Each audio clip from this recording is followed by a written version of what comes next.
ভেলোরের টিপু সুলতান দুর্গ, কিন্তু টিপু সুলতান এটি তৈরি করেনি, তৈরি করেছিল বিজয়নগর সম্রাট। টিপু সুলতান এটিকে কবজা করেছিল। এখানে যে সামনে খাল রয়েছে অর্থাৎ পরিখা রয়েছে, এখানে কিন্তু কুমির চাষ করা হতো এবং মানুষদের মেরে মেরে ওই খালের মধ্যে ফেলা হতো এবং ওখানে কুমিরে খেয়ে নিত। আর এখানে কিন্তু এখনও কিন্তু অনেক প্রকারের ভৌতিক আর্তনাদ শোনা যায়। সম্পূর্ণ বিস্তারিত থাকবে এই ভিডিওতে।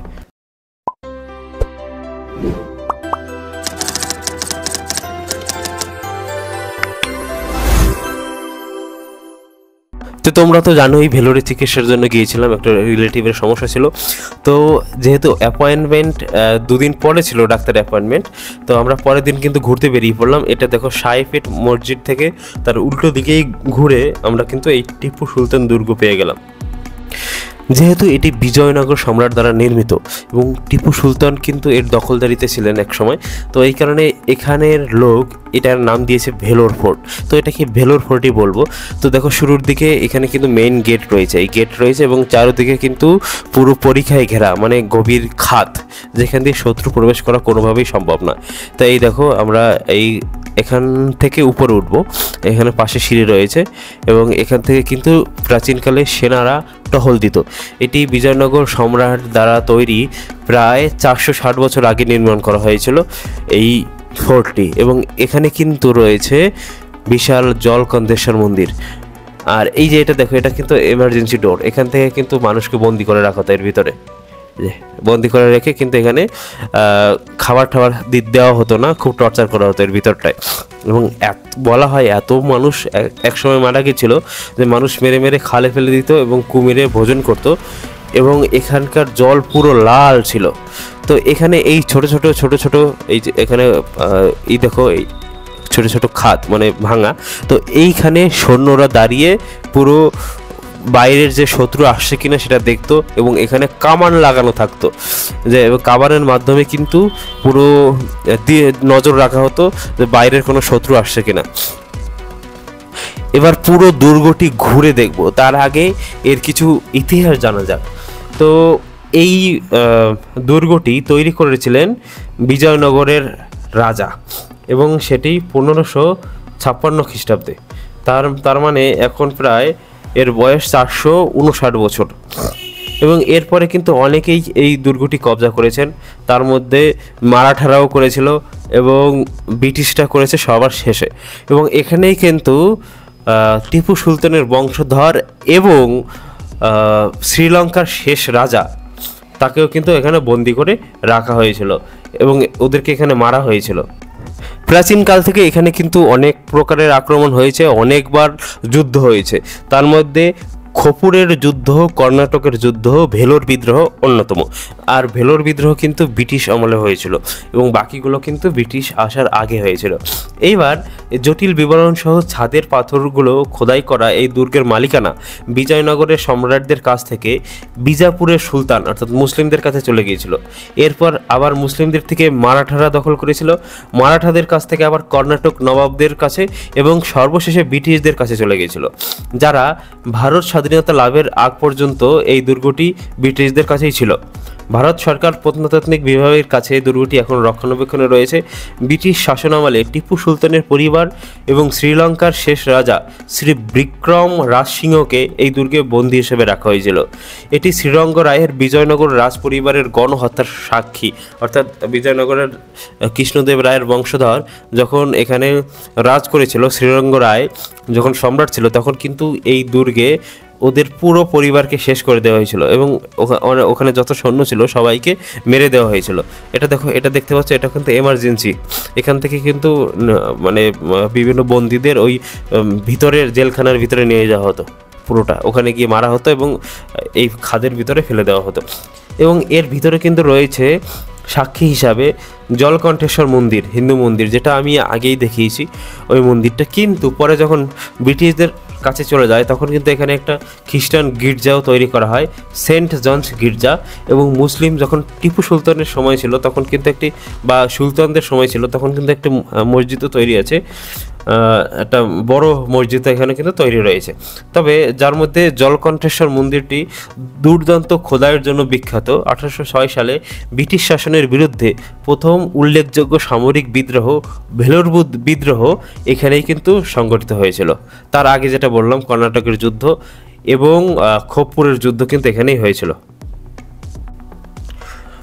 1614 খ্রিস্টাব্দে সম্রাট শ্রীরঙ্গ রায়ের রাজত্বকালে রাজপরিবারের মধ্যে একটি অভ্যুত্থান ঘটে এবং রাজপরিবারের প্রতিদ্বন্দ্বী দলগুলি শাসক সম্রাট শ্রীরঙ্গ রায় এবং তার পরিবারকে হত্যা করেছিল। তার কনিষ্ঠ পুত্র রামদেব রায়কে সম্রাট, মানে যারা ওখানে কবজা করেছিল, মানে তারা পাচার করে দিয়েছিল এখান থেকে। এবং এর পরে 1616 খ্রিস্টাব্দে টপ্পুর যুদ্ধ এখানে কিন্তু সংগঠিত হয়েছিল, যা ওই শতাব্দীর বৃহত্তম দক্ষিণ ভারতীয় যুদ্ধগুলোর মধ্যে একটি। এবং 1639 খ্রিস্টাব্দে east India company Francis day Vellore Chandragiri অঞ্চলের নায়কদের কাছ থেকে করমণ্ডল উপকূলে একটি ছোট্ট জমি লাভ করেন, যা বর্তমানে চেন্নাইতে অবস্থিত। এবং তারপর থেকে কিন্তু এই ইংরেজদের এই ভেলোর দুর্গের উপর নজর পড়েছিল এবং এই দুর্গটিকে কবজা করেছিল। তারপরে এখানে বিজাপুরের অধীনে ছিল, মারাঠাদের অধীনে ছিল, এবং এটা বড় ইতিহাস জড়িত রয়েছে এই দুর্গে। এবং এখানকার যে প্রাচীন গাছগুলো দেখলে বোঝা যায় যে কত বড় বড় গাছ। আর এই দেখতে পাচ্ছ এই ফাটলগুলো, আগেই বললাম যে এখানে স্কোয়ার করে ফাঁকা কেন রাখা হয়েছে, কারণ এখান থেকে কামান নিয়ে সৈন্যরা রাত দিন পাহারা দিত যে বাইরের কোনো শত্রু এলো কিনা। আর এই বট গাছগুলো কিন্তু অনেক পুরনো। আর এখানে কিন্তু এখন ভারতীয় প্রত্নতত্ত্ববিদদের হাতে রয়েছে, এটি সংরক্ষণে রয়েছে। এবং এখানে কিন্তু দূর দূরান্ত থেকে, শুধুমাত্র ইন্ডিয়া থেকে নয়, এছাড়াও বাইরের দেশ থেকে, যেমন বাংলাদেশ সহ বিভিন্ন বাইরের দেশ থেকে যারা আসে তারা কিন্তু এখানে ঘুরতে আসে, একটা তীর্থক্ষেত্র। এবং যারা সিএমসিতে চিকিৎসা করাতে আসে তারা তো এখানে আসেই। এবং এর ভিতরে কিন্তু বিশাল বড় সাম্রাজ্য বসে গেছে, মানে এখানে অনেক লোক এর ভিতরে থাকে, এর ভিতরে এখন অনেক দোকানপাট রয়েছে। আর সব থেকে বড় কথা হলো এখানে বিভিন্ন বেদি এবং ইটগুলো প্রাচীন ভাস্কর্যের, মানে কি বলবো, বিশাল যে ওদের দক্ষতাকে নির্দেশন করে। কারণ কি সেই কবেকার তৈরি 560 বছর আগের দুর্গ এখনও কিন্তু অক্ষত অবস্থায় রয়েছে। আর সত্যি কথা বলতে খুব ভালো লাগছিল এখানে। এই দেখো এটা কত পুরনো, এখনও পর্যন্ত কিচ্ছু হয়নি। এটা কিন্তু বেদি, এখানে বিভিন্ন রকমের মূর্তি থাকতো, তুলসী বেদি যেটাকে বলে। তো এটাই বোঝা যায় যে এটা হিন্দু সম্রাট দ্বারা নির্মিত হয়েছে, তারপর একে একে দখল করে নিয়েছিল। এবং চতুর্দিকে কিন্তু ঘেরা, এটা কিন্তু বিজয়নগর সময়কার একটা রাজধানী ছিল। এর ভিতরে যে কোনো শত্রু সহজে কিন্তু প্রবেশ করতে পারতো না। এবং দক্ষিণ ভারতে এরকম প্রচুর দুর্গ রয়েছে, মারাঠাদের দুর্গ রয়েছে, শিবাজির দুর্গ রয়েছে, ঝাঁসির রানী লক্ষ্মীবাইয়ের দুর্গ রয়েছে, মানে প্রচুর দুর্গ রয়েছে যেগুলো মানে সত্যি খুব অসাধারণ। এইবারে আসি ভৌতিক ঘটনার ক্ষেত্রে। এবার পিছনের দিকে যেহেতু এত নরহত্যা, এত গণহত্যা এখানে হয়েছে বলার মতো না। তাছাড়া দেখো সামনে কিন্তু পাহাড় রয়েছে, হেবি সুন্দর দেখতে লাগছে। তো এখনও নাকি রাত্রেবেলা এইখানে বন্ধ করে দেওয়া হয় এই কারণে যে বিভিন্ন রকমের ভৌতিক ঘটনা কিন্তু এখানে ঘটে, বিভিন্ন রকমের চিৎকার, বিভিন্ন রকমের আর্তনাদ কিন্তু এখানে এখনও ঘটিত হয় বলে স্থানীয় সূত্রে জানলাম এটা। আর এখানে দেখো বাচ্চারা ক্রিকেট খেলছে।